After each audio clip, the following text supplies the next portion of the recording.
Welcome back to Grace Everlasting.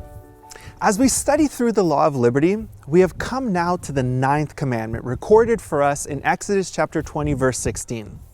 Thou shalt not bear false witness against thy neighbor. This commandment is not just simply, thou shalt not lie. It includes the fact that false witness hurts others. It is against someone. To understand this fully, you have to know where lying comes from. In John chapter 8, verse 44, it tells us that Satan is the father of lies. John 8, 44. Bearing false witness includes any exaggeration, deception, and even taking credit for something that you didn't do.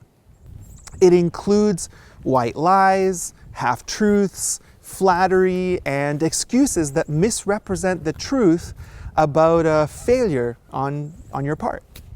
It includes propaganda. It includes 99% of the words spoken by politicians. And it includes false advertising. It includes making promises that you have no capacity to keep. It includes incurring debts you know you have no ability to repay. But by far, the worst violation of the 9th commandment against bearing false witness is common gossip.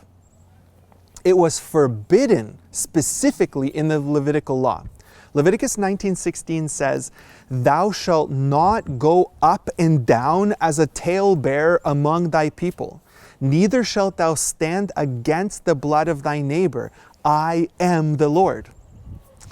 Ann Landers, in one of her columns, wrote, People of high intelligence talk about ideas. People of average intelligence talk about things. And people of no intelligence talk about other people. So where are you in the lineup? There's this wise Chinese proverb that reads, Speak only well of people and you will never need to whisper.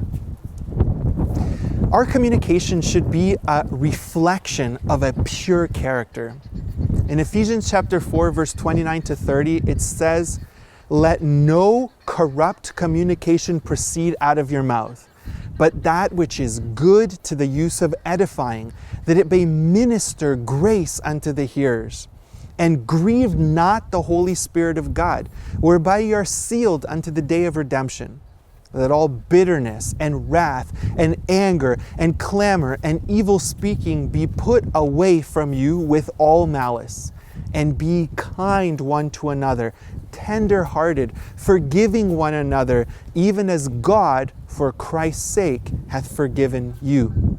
The end result of all those who bear false witness is eternal death.